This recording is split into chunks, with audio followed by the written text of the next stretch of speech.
Hello and welcome to today's IBC webinar.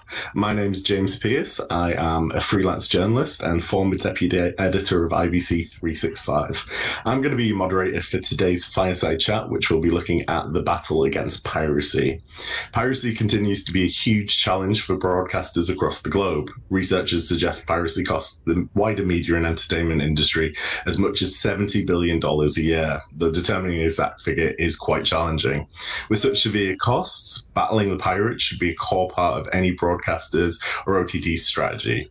So in this webinar today, we're going to look at how Canal Groupe has partnered with NAGRA to develop and implement security solutions aimed at protecting Canal+'s valuable investment in content. And I'm delighted to be joined today by Celine Boyer, who is Canal Groupe's Director of Content Protection, and Pascal Metral, who is NAGRA's VP of Legal Affairs, who will be able to give us an in-depth explanation of the challenges in battling piracy and also give a deep dive into how the two companies work together to resolve some of these challenges. So I'm going to set out how today's going to work. I'll be putting questions to the speakers as we go, but we also want to hear from you, our audience. You can put questions to our speakers through the box at the bottom of the platform, and we'll make time to cover as many of these questions as we can. So don't be shy, pop in some questions. Just so you know, the webinar is also going to be made available on demand through IBC 365, so don't worry if there's something you want to come back to later. So with that in mind, let's get underway. I'm going to start by introducing our speakers. So Celine, if you go first, why don't you start by introducing yourself and explaining to the audience a little bit about your role with Canal+ and how you're approaching anti-piracy. Hi everyone. Yes, I'm in charge of anti-piracy, fraud and cyber for the group Canal+, and one of my objectives is to define the global strategy for anti-piracy. The top management of Canal+ always took this subject like a priority since the beginning. So today in Canal+ Group, we have a central team for global strategy and mutual services and local team in each business unit for local operation or specificities. Other particularities of Canal+ Group, we are not only a broadcaster, we are also a right holder with Studio Canal+, who is a big one actor today in Europe. We distribute our PTV offer in 37 countries and our content all over the world with Studio Canal. And our distribution is on different networks, IPTV, satellite, DTT, OTT, everywhere, in fact, and with different language. So we are faced of all type of piracy, live content, sharing account all around the world. And we have a global strategy, simple, but a lot of action. The first step is to secure our product with NAGRA, like a big partner, because we use a CAS, DRM, etc. We make some action like a guerrilla, notice and takedown, about live streaming, about IPTV, pirate, etc. Investigation and enforcement, and we speak about just after, and of course lobbying and education. It's very important. And today, the big difference between the old piracy and now, that it's internet piracy, it's a worldwide issue. It's not a territorial issue like card sharing or all the piracy. So we couldn't fight alone, and for that we need vendors like NAGRA, and we work with him, of course, a lot. Perfect. Thank you, Celine. And Pascal, tell me a little bit about NAGRA's approach to piracy and also about your role and what you do with NAGRA. So, you know, NAGRA Kudowski. NAGRA is a digital television technology provider. We provide security solutions such as encryption systems, watermarking solutions. We also provide anti-piracy services to better combat piracy, and I'm part of the anti-piracy services management team, in particular in charge of litigation, intelligence, and investigations. Through that activities, we try to support our clients to better comprehend piracy, understand piracy, measure piracy, to also define maybe anti-piracy programs or what are the best tools and bullets to use to best fit their needs, and thereafter deploy, enforce, and deliver. We at NAGRA, obviously, again, have encryption technology. I think today the topic is internet piracy, is IPTV piracy or streaming piracy, whatever you name it. And we have a broad portfolio of solutions. Again, we have the technology side with the tracer tracing technologies such as watermarking, where you can mark any content from any support, from any broadcasting center, OTT, DTH, whatever, to eventually detect what is the leaking device or what is the leaking set-top box that is sharing the content out there to viewers. So this is the watermarking part. So we also have some tracer tracing capabilities as part of our conditional access system. We obviously also run a variety of different anti-piracy services, which include mainly intelligence-based services to best support IP blocking, website blocking. So these are the big blocking measures that the industry is trying to put in place here and there. We also are good at investigating targets. Really, the philosophy here is to cut piracy at the source. So to identify piracy at the source, to identify the big fish of piracy, and then to fight against it by litigation, by investigation, by watermarking, by IP blocking, and things of the like. Perfect. So it sounds from what both of you said that collaboration and coalitions are really, really important in the battle against piracy. So maybe you can tell me a little bit about how NAGRA and Canal Plus have worked together, and maybe dive into why collaborations are so important. Okay. Yes, the coalition is very important today because, like we said, internet piracy is a worldwide issue. So we need different type of actors, and vendors like NAGRA. It's very, very important because I have a lot of experience in piracy now, and we need to have intelligence and prepare legal case. But of course, the coalition between NAGRA and Canal Plus is for investigation, legal case, technical measure, countermeasure, of course, technical countermeasure too. And today we work a lot with the team of Pascal because we have the same target, and we need investigation. We have our own investigation in Canal Plus, but we need other people. And another stuff is that piracy, the legal case could be in different countries with different law and complex system. Or not mature in intellectual property. So for that, we need a lawyer everywhere in the world in order to have a better understanding of what we can do. And today, the coalition is not only with the vendor. And for example, with NAGRA, we are in API. This is an European association with different vendor, broadcaster, and sports league, right holder.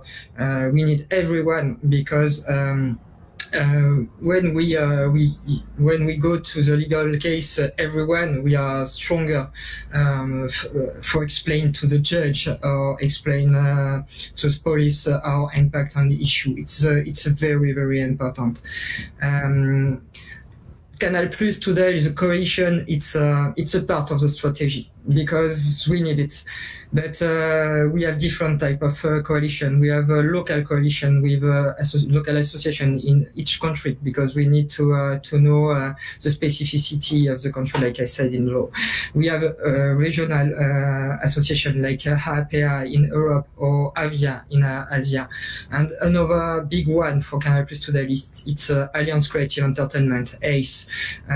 It's a big one, worldwide coalition with action directly with different investigators, with lawyer in the world. So today we need coalition if we want to be efficiency in piracy, because we need to have synchronized action if we want to impact the piracy. So that I think Pascal could complete me about it. Yes, I think nobody can solve it alone. It's piracy right now is a complex problem. As Celine said, there's no boundaries for pirates, and our companies, our TV companies, our content companies do have borders, do have limits, do have to comply with laws and regulations, maybe do have a certain view of what their homework is. And at the end of the day, you need to federate everybody's homework into one big comprehensive program. We are part, together with Canal, as Céline said, of various, let's call them vertical alliances, which are composed of content owners, which are composed of broadcasters, TV operators, which is composed of technology providers. And I think the combination of all of these skills, all of these also responsibilities, maybe someone to secure the platform, maybe someone to make sure the content is properly secured, or making sure that requirements for content protection are properly defined, etc. These, as part of an industry effort, I think is key, so that everybody speaks the same language, everybody focuses their efforts on the same priorities, and complete also each other in terms of enforcements. And now we are supporting very actively several alliances, including the Latin American one, the European one. We're also providing investigation services at the end of the day for ACE members, and we witness this. There's a big trend in having more and more alliances, and not only those alliances that just spend some time lobbying to change regulations, but alliances that really make a difference in terms of having a comprehensive anti-piracy program with some kind of enforcement program, awareness program, different types of objectives. And obviously, the more you are, the more funds, the more budget you have to actually make a difference.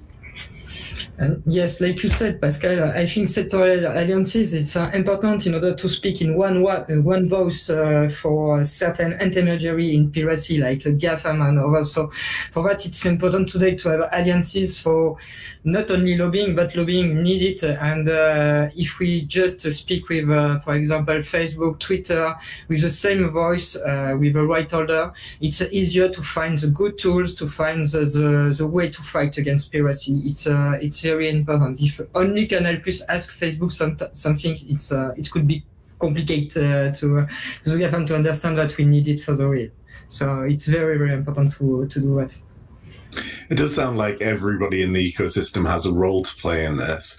I just wondered, Pascal, you mentioned enforcement a few times in there. So what kind of role and how can coalitions help drive those enforcement measures? I wondered if you could maybe dive into that a little bit more, or maybe Céline, you want to jump in there given your role, because I think that's quite an interesting aspect of this. So enforcement in the sense of legal enforcement, for example, we have many good examples of maybe a lot of companies trying to file a criminal case against the same target. So everybody does it on the side. And at the end of the day, you realize that on the prosecutor's desk, you have 10 different complaints filed in 10 different time, differently, etc. And everybody paid 10 different lawyers to make the job, right? And I think if you come back, if you have the chance to start from zero, you federate yourselves, or you agree upon a certain program, including certain targets, which makes sense for the region where the alliance operates, and you just federate in the intelligence you have gathered, the resources and investigational resources, for example, legal fees, etc. This is a very, very straightforward example of how you can actually mutualize efforts and focus to better address a target. And the prosecutors that will receive one complaint on behalf of 10, 20 different players of the industry will take it maybe a little bit more seriously than if NAGRA files alone or some other company files it alone. So this is just one straightforward example. You can also talk about technological enforcement, and what applies to the legal enforcement in terms of mutualizing efforts. Building a comprehensive program may also apply for some technological enforcements. Perfect. So have we got any kind of tangible examples of this that we could perhaps share with the audience? So technological enforcements, for example, in Latin America, we have the Alianza, which is a Latin American anti-piracy alliance, and we do run an anti-piracy program in terms of technological enforcement, which consists in cutting pirate traffic. Now we have this other example that we wanted to discuss today, which is more on the legal enforcement side. And this is a nice case that Canal Plus and NAGRA started in a very small country in Europe, in Switzerland, but which at the end of the day expanded into 5 other jurisdictions throughout Europe. Also, that will illustrate well that internet piracy or streaming piracy has no boundaries when it comes to the pirates. And this is a nice example of federating the industry, because Canal Plus and NAGRA were federating for that. A couple of other US studios were also part of this K-box adventure, but also the law enforcement authorities in Europe also had to federate themselves through Eurojust and Europol to actually get it done. So we are talking about various levels of alliances or federations here. So maybe we can go through the presentation, and Céline, you can jump in anytime. So we start with the end result of this interesting sting operation or red operation by the Swiss police. It's very fresh. It was a month ago, where let's say a local Netflix pirate operation. It was focusing on French-speaking contents, any type of series, any type of movies, but translated to French. They were targeting the French and the Swiss market. The Swiss-French market was taken down by law enforcement in a joint effort, again led by Europol and Eurojust, and with the joint effort of German, French, Swiss. Police and police from Monaco.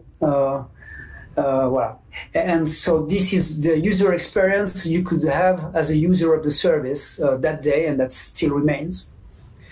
So nice result for the 20,000 users that had paid for these OTT service that was again broadcasting 77,000 different episodes of series and more than 7,000 movies to the population around here.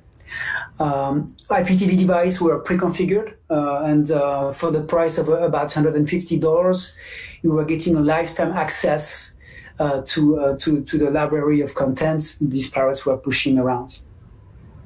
Interesting also, the pirate was actually also pushing around the adverts. So the service was somehow free once you have paid the lifetime fee, but they were playing an advert before every single movie or episode that was being played. So a way to diversify the revenue stream for the pirates. So K-Box is the name of the service. K-Box Serve, K-Box. It's a box. It's an app, catalog, and it's a server, right? So nothing very very surprising. I think a lot of such targets are around in any country, in any. I mean, we made a study in the U.S. And released a report, Money for Nothing report. It was published and released in August this year. These type of services, paid subscription IPTV services or VOD services, only in the US, we think 3,500 similar services are out there in the US. So you can imagine probably pretty much the same number in Europe and in other territories. So a very widespread phenomenon. Again, tons of series available. When we filed a year and a half ago, 1,460 series were available. A year and a half after, at the date of the red, over 2,100 series, totaling nearly 80,000 episodes were made available. And same for the movies. They were adding movies every day. They were adding 1-2 movies in the catalog. Very attractive service. And what is interesting also, and maybe something we want to talk with Céline, is this paradigm that at least for countries like Switzerland, the consumption of that content was not illegal. So as a user, getting access to stolen content was actually legal, but making it available is illegal in Switzerland. And so we had to fight against this service that was publishing adverts that had articles in the most famous papers here in the region, claiming this is a legal service, you just subscribe, it's great. And voilà, so the type of paradigm, the type of paradox also that we as an industry have to fight against, whereby the behavior consisting of consuming content may be considered as legal or tolerated, while the provision of such parrot services is considered as illegal. And this also with respect to the awareness. Raising awareness vis-à-vis the public, vis-à-vis the consumers is also a delicate questions that we have to address as an industry. Maybe you guys, what you're doing is not illegal, but maybe it's not so ethical either, right? So this is maybe sometimes we need to move the debates not only on the legal battlefield or field, but also on somehow the ethical or fair battlefield. And maybe some metrics just to illustrate how popular the service was versus the My Canal service, which is a similar, let's say, service as the K-Box service, also granting access to series and movies. At least looking at Google searches, you cannot really see which one of the two gets more searches, more hits. The nice spike at the very right, bottom right, on the left graph, this peak is the day of the red, where everybody went to Google and see what is happening.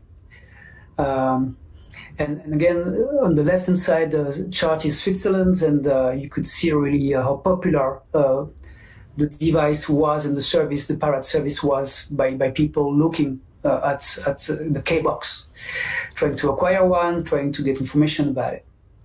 And yeah, so that I think illustrates how difficult it is to actually have to compete with those when you get a lot of news in the papers, you get a lot of information, you get a lot of misinformation, legal, not legal, etc.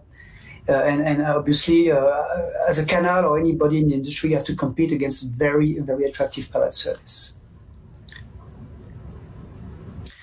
But this parrot service is down, and I think, and this is a daily bread of Celine and our team to actually replicate this type of sting operations or police enforcement operations. I know Celine can speak to it, but they have that all over the place in Africa, in Europe, in North Africa, in Vietnam and other territories, in Poland. And because I think the philosophy behind it is to really cut piracy at the source, and obviously in that case also to disturb the user experience. At the end of the day, if you have a subscription to Canal, you will always have a great service. If in the event you purchase a K-Box a week before the infrastructure was dismantled, then you really lost your money. So yeah, so that's the high level message also that we try to have. This case is a nice case. It's not a super big case. We've had many other larger cases all over the place, but it was a fresh, out of the oven, nice case we wanted to share with you today. Yes, and for complete you on that, we have different case, and I could speak about a different country and Europe and the big one case, but in Switzerland it's a fresh case, and it's complicated sometimes in Switzerland to know what it's legal or illegal. And for us, this first case is very important for awareness for the population in Switzerland, and we know in the press the reaction of people. It's pretty nice, in fact, and understand that it's not good to pirate. So it's not in all country we have this type of comment, and it's very interesting now for speaking about anti-piracy in Switzerland. So this is a good open case for us. Well, so this case is just about a reseller or somebody that set up his own Pirates infrastructure.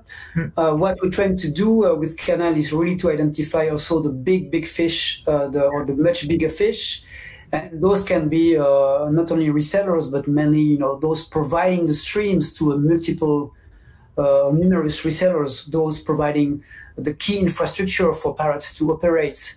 And obviously, we try also to dismantle those type of operations, and hopefully more to come in the next weeks or months with some more news on the next target. Yes, in fact, like you said, we have different type of case. We have a small case, big case, and for example, this type of case, reseller, it's very good for communication and awareness. But of course, we have a big one case, several big case, in fact, about organization, crime organization for IPTV with administrator and maintain servers or reseller tools. But we try to have a big impact with type of platform or CyberLocker too, because with Studio Canal we have an impact with only content. So CyberLocker, it's a real issue for us. And sometimes with a small reseller we just make a cease and desist, and in order to stop the activity very fast and have an awareness message on the page of the pirate, and just answer our question about what is the partner, where is the stream comes, etc., etc. So we have different tools in legal case, and it's very interesting to use everything because having the big one is not easy. We need a lot of investigation and a lot of time to finding who is behind the services, who administrate the services. So K-Box is a good example, and it's very fresh, like said Pascal, and a good result for Switzerland. We are very happy about it. Before we move on to the next topic, I actually have a question from the audience that ties quite nicely into this. When it comes to, choosing the investigation and whether to proceed down these paths that you've mentioned and outlined so clearly, what's the thought process in which ones you investigate or which ones you pursue? Is there a certain trigger that makes you go, right, we're going to go after those guys? Does it have to be a certain size? What kind of goes into choosing to investigate, and then how does that play out? In fact, in Canal Plus, we have intelligence too. We use intelligence from NAGRA, but we have own intelligence, and we search the main actor in piracy in different domains: streaming, CyberLocker, IPTV, etc. And we use, for example, a search engine or others. And after we make different KPIs on the target, and with this type of cartographer, we have the top one, the top 10, the top 12, etc., etc. And after we study all the top 20, for example, and if we could have a legal case because we identify people behind, or because this is a big one, we begin the investigation.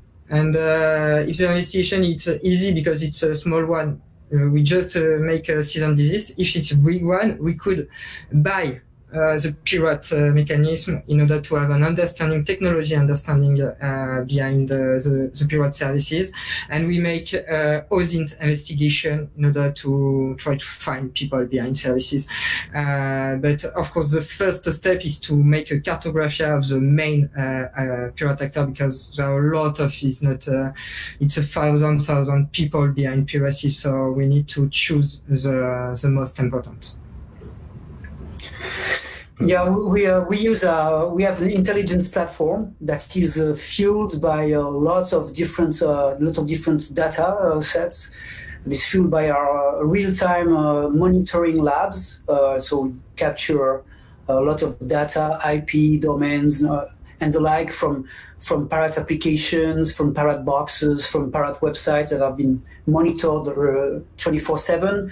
We are also fueling the platform with our 30-year-old investigation and intelligence database, with third-party data, third-party sources, with maybe also the client investigation database. And at the end of the day, we are building, try to build some large Parrot ecosystem views where we'll say, okay, this Parrot service that we'll be monitoring is connected to this other one that is connected to the actual big octopus of Piracy. And this is the type of targets that we want to go after and that our clients want to go after. They want to spend their time and money in the big fish. And so we try to identify those with that type of tool. We can also, fuel the database and the platform with watermarking set-top box identifier data or smart card identifier data, so that you can even put a name on the leaking contents, through maybe the client subscription to the service. So this is quite powerful, and this is a good way to actually select the targets. The other way is, my CEO picked up the phone, called me, what is this service? I want it down. That's another way to select the targets. It's more straightforward, but sometimes it happens. Yes, I agree with you. But now you have a lot of data, in fact, because IPTV and internet streaming, we work on it since 5 years. So we have more and more data and a better understanding. And thanks intelligence of NAGRA, thanks intelligence of ACE and Canal Plus and everyone, we need to merge in order to find the big one, in fact. And we have different methods to retrieve data, and it's very important to have a correlation, like we said at the beginning, because we have no sense to have the same target and don't work together about the same target. It's very, very important, but it's a big data, yes.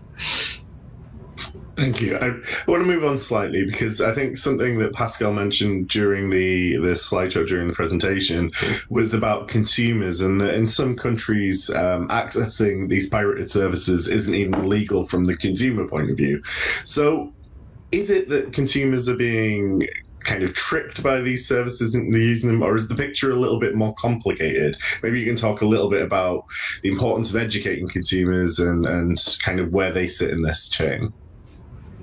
It's more complicated. It's not simple, because we have different type of pirate. Sometimes the pirate know that it's pirate the content. Sometimes he don't know, because Piracy today is very professional. So we have the website seems to be legal, and if we have people with no awareness about piracy, they could think that it's a legal one, and it's happened. Sometimes I said I pay, so it's legal. I don't understand why you say me it's illegal. So it's for that. It's very important to make awareness. Another stuff about it's because today we have a lot of offers. We could have Netflix, Disney, My Canal, everything. So it's complicated for the user to know what is legal or is illegal. So for that, we make a lot of awareness today about it, because it's important.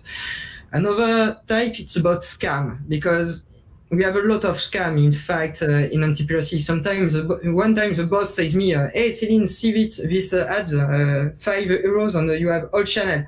So in fact, behind, we have nothing.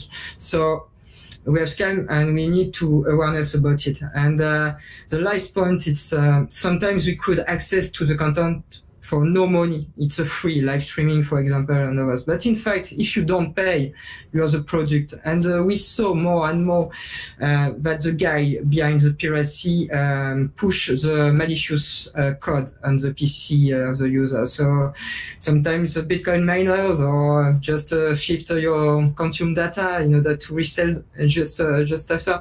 So it's very important to make awareness about it. And the young guys also, when I asked to the young guys, do you pirate? No, I just do a streaming.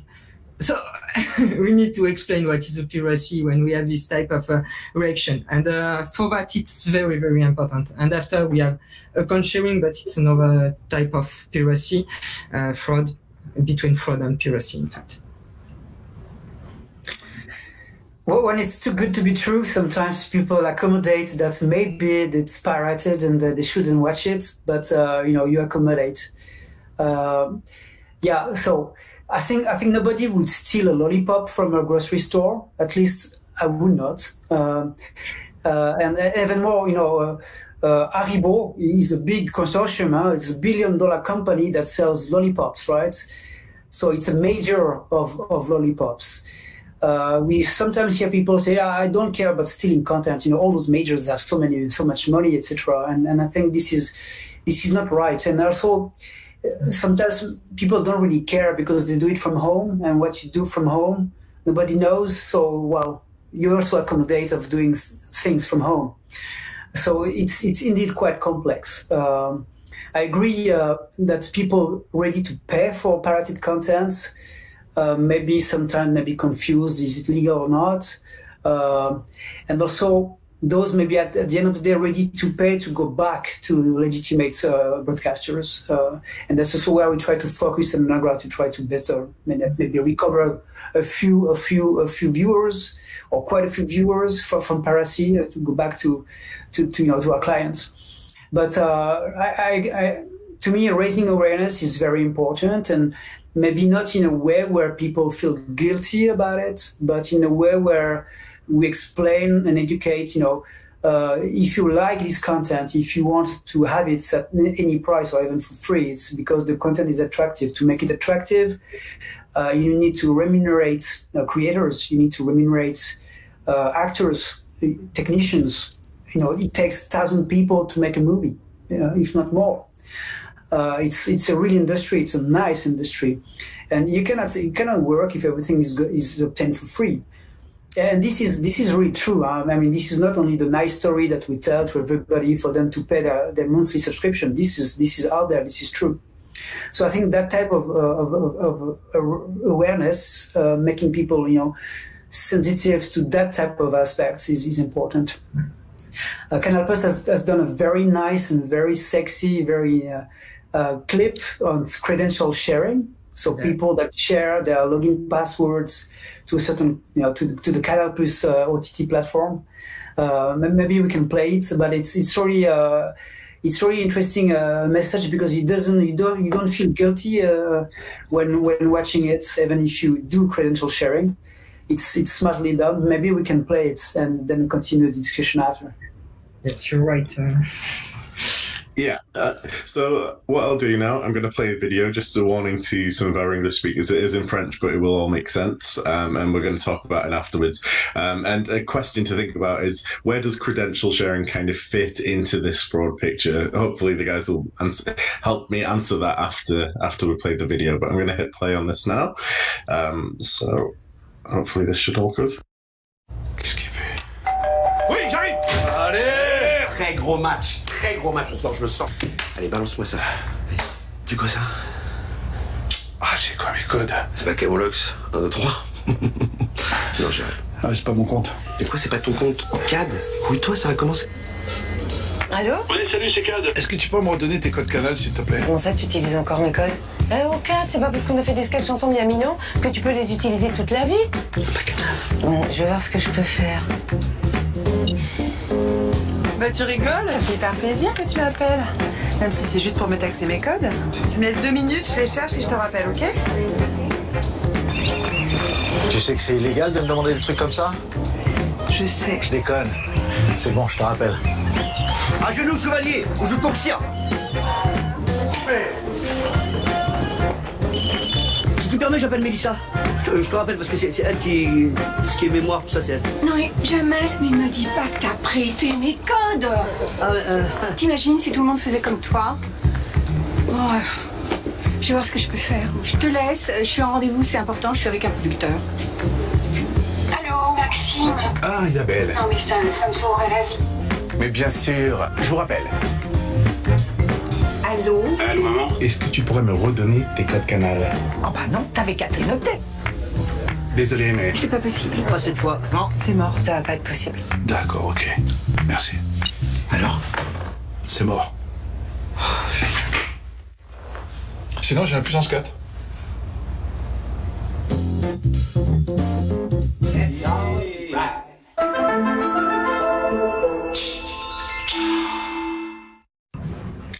Brilliant. So maybe, Celine, you can start by talking us a little bit through the video, the thinking behind it, and then we can dive into looking at credential sharing a little bit more closely. Yes, of course.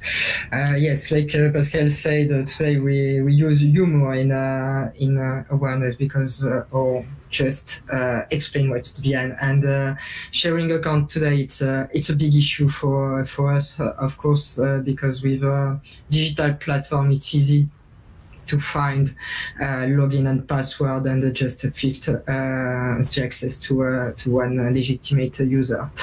And we are not alone on this issue. We have Netflix, Disney, everyone in the market, of course. And it's new for us, and it's between fraud and piracy, in fact. And we could think that the guy is just hack our databases or create account, but in fact it's not the reality. Behind this sharing account, what happened? In fact, the user the guys hack the legitimate user and just a fifth login and password, and they resell on the market this account for less price, €5, €15 sometimes. It's pretty expensive for Canal Plus for this platform. So today, what we do against that, we have a detection about behavior of our clients on the platform. For example, if we saw an account connect with 10, 20 IP, different IP, we could think that we have an issue with this account, so we check it. And another impact about sharing accounts, it's about because Canal Plus have an offer €10, but €100 if you have all offers. So sometimes the guy shift my Canal account could change offer. So it's a real impact for our customers. So first, what is important? Try to secure our platform. Of course, this is the first one, but it's not easy because we have a public. It's not technical guys behind. And the second one, it's about awareness to our legitimate client. We call them. We explain how they could secure my Canal account and email account, because sometimes the guys just hack their emails and after retrieve everything. And of course, we try to notice and take down all the offers about my Canal account. So it's a new issue for us. It's a big data correlation and understanding the behavior behind this type of issue. But of course, sharing account with your family or your friend, it's authorized. It's different usage. We take care about it. For example, as parents share my Canal account with their son or daughter, it's normal for us. It's for that we do this type of platform. But resell, it's a main issue. And today we work with Disney, Netflix, and Ace about this subject. Yeah, so you have credential sharing, you have credential selling. These are two things a little different. At NAGRA, we have as part of our active streaming protection solution, we also have solutions to actually help our clients to mitigate, to fight against account sharing, credential sharing, and that's well integrated. Yeah. It's a mix of authentication. If I meant to have a French subscription and I realized that the system realized that a smart TV is connecting from Canada, then you raises a flag, right? You could think a tablet or a smartphone could connect from another place, but a smart TV should not travel to Canada, right? So these are the kind of things that are embedded in the solution, and it's indeed something we want to address. The credential setting will be addressed through a little slightly different technique. Basically, it's everything is out there. If you want to sell it, you need to sell it in the wide open, and we will be able to crawl that type of advertisements or forums or sites that propose to sell credentials, and identify them and handle them as standard pirates for investigation, litigation, or whatsoever. Yes, it's a huge issue, and today we not investigate on all case of reselling account, but of course behavior, like you said, Pascal, it's the main technique. It's about IP connection, consumers, etc., etc.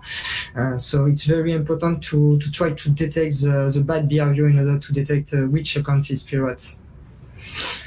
And is this where the education of the end user comes in, tying it back to what we were just talking about? Do you guys make an effort to educate about credential sharing as well as the wider piracy issue? Or is it because it's on such a small scale for, as you said, Celine, people sharing, say, with their brother or sister or their parents, that's much smaller scale. So where does the education piece that you were talking about fit into that?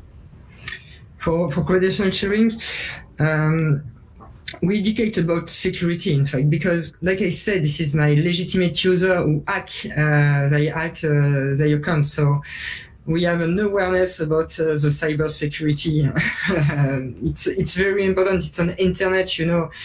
Today, fifth login and password. The password is not enough to secure everything. So we try to have an awareness for our customers directly on the website or with our customer centers, etc., etc. And we try to implement a more secure access to the offer, to the consumer, like double authentication, multi-factor authentication. We try to implement that, but it's very complicated for the public to understand, and it's technical today. It's not easy. So we hope to have this type of features next year. In fact, for secure offers, it's a first step.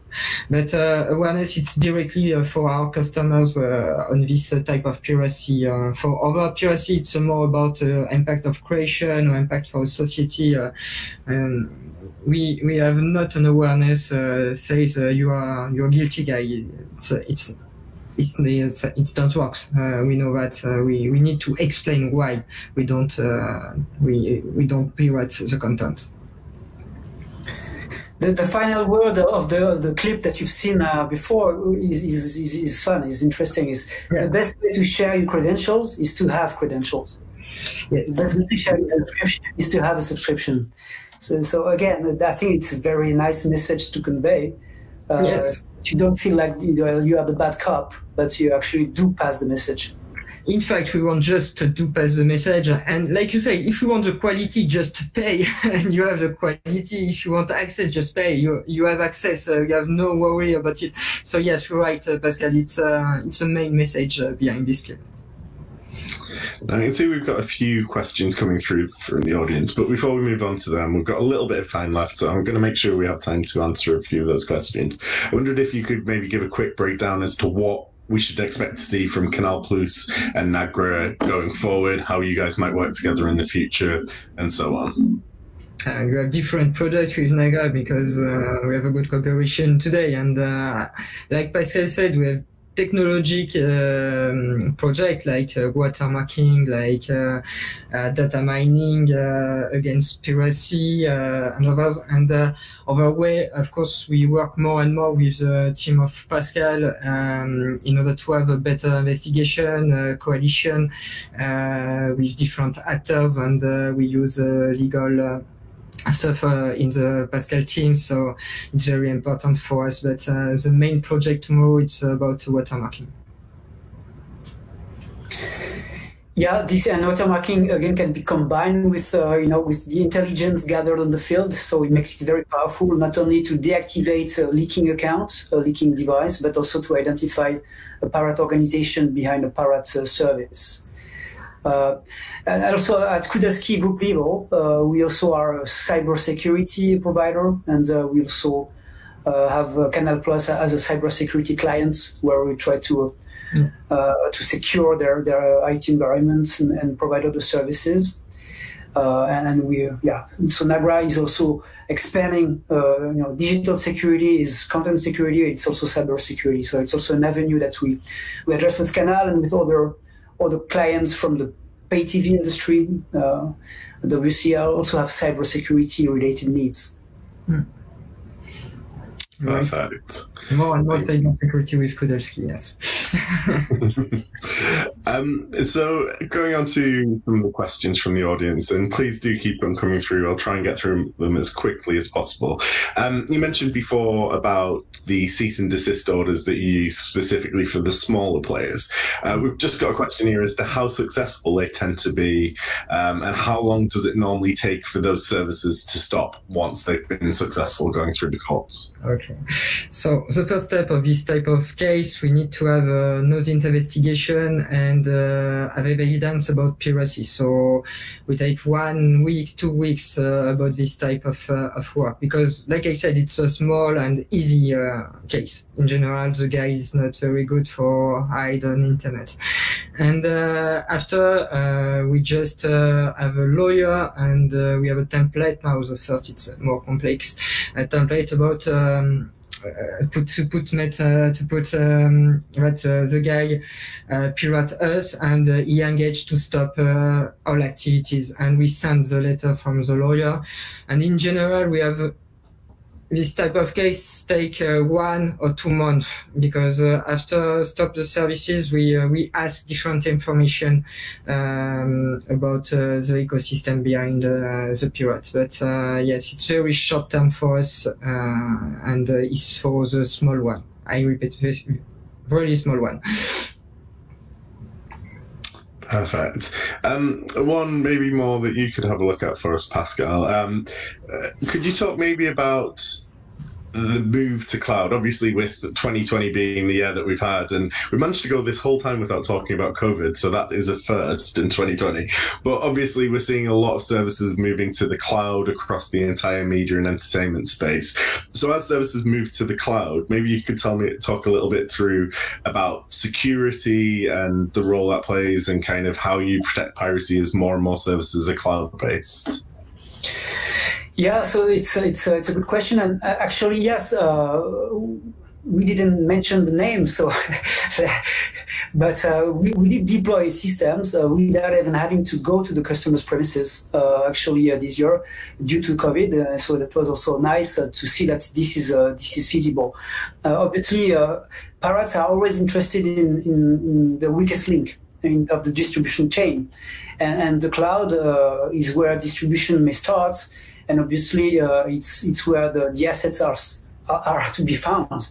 So on top of trying to put in the market our own OTT solution, cloud secure solution, etc., which we do and which we have deployed all over the place. We also are open to provide audit security services to those companies that do not use our technology, to ensure that they are properly secured. We observe a lot of content stolen directly from where they shouldn't be stolen. That is, the legitimate TV operators' CDNs, and you can see that some pirate services directly they get the content from there. They don't even need to get it from a user device. They get it directly from the cloud. So obviously there's still some homework to be done by everybody to ensure their cloud or their OTT infrastructure is properly secured, so that we'll be able to audit this either through our own let's say, digital television skills, and also through our cybersecurity skills. We have people that are going to pen test the platform, they're going to try to pen test the OTT devices to make sure that everything is very robust out there. So I would say to secure a cloud, you need to ensure that everything is properly, there's no holes. And in the event some holes cannot be fixed, then you can always watermark it also from the cloud, to ensure that if there's a leakage, you eventually, at the end of the day, identify the leak, identify the source of the leakage, and thereafter deactivate it. So we do have the tools really to address content security, both on the DTH, but also on the OTT/the cloud environments. Celine, one I think more aimed at you. Obviously, when Canal Plus is receiving content from your suppliers, from the studios and all of your partners, do they do any work in order kind of directed at protecting that content, or is it all incumbent on you as the broadcaster, as the service provider, to make sure that's protected? How responsible would you say your supply partners are in this? Okay. In fact, when we buy content, of course, we make sure with the suppliers that we are good in security and the requirement. Of course, it's a first. But in fact, in the reality, today we work with all right holders. So of course, we are very responsible about distribution. But piracy of content could leak the scenes everywhere. So the right order never know if it's Canal Plus or others. So they have a content protection, a team content protection too. And for example, we work with Alliance Creative Entertainment with all majors, all right holders. So in fact, we work in cooperation and we make legal case together now, effectively. But it's a real cooperation today with the right holder. I think as we're kind of coming to the end of our time, just as one last area, we've got two questions which I'm going to merge together, but they're around similar topics, which is live sport. Obviously, live sport is a very high ticket item. It's worth a lot of money, but it's also time incumbent to deal with from a piracy point of view. You need to try and get it down where you can. So what is the approach to tackling live events, especially live sport, and also what techniques and services might you use? And I suppose you both have something to input on this. Okay. Yes, in live events, it's complicated piracy because we need to shut down the link during the event if we want to have an impact. So of course we used fingerprint in Africa, for example, or watermark tomorrow in order to cut potentially signal, but we don't use every time this type of technique. We try to, for example, with social network, we have a good result when we just notify the pirate link, but on the website, the specific website, like live streaming, it's more complex. We have no good result today, and it's for that we work with lobbying about how we could have better tools to fighting for sports events. It's very important for us, like DNS blocking, IP blocking tomorrow, or more activity from provider during the event. It's very important, and we have a better protection on the movie and TV show, of course, because the time is not an issue, but on the sport live, it's our fight. We need to improve again and again the legal tool or the watermark, of course, everywhere if we want to cut during a live event. It's more complex, yes. It's all about dynamic security, and basically, yeah, indeed, you need to have the systems ready to be dynamic, to be able to detect very quickly, which is the case of our watermarking technology and detection technology. In terms of, IP blocking or website blocking, or these are really very hot topics in the industry. So you also need to be able to monitor live during the games and detect quickly and send candidate IPs for blocking, which also do. So indeed, this is very important. But it does require. When you have 22 people on the pitch playing football live, you also need to have sometimes a team of anti-piracy experts live at the same time playing another game, the cat and mouse, right? But so so it does require technologies, infrastructure, and people to actually provide the service, which we do. Thank you. I'm afraid that is all we're going to have time for today. So apologies if I haven't got around to anyone's questions. There were some fascinating ones coming through. I'd like to firstly take a second to thank both Celine and Pascal. Thank you so much for joining me today for this discussion. I thought it was very, very interesting. What is clear from what we've been talking about is that piracy is an ongoing threat to the media and entertainment sector, but one that there are some solutions for. Through collaboration and the deployment of key anti-piracy tools and services, pay TV operators, IP TV, and traditional broadcast as well, can all create a comprehensive security strategy designed to operate across all those touch points throughout the ecosystem. So as I mentioned earlier, this webinar will be available on catch-up. Just visit ibc.org for more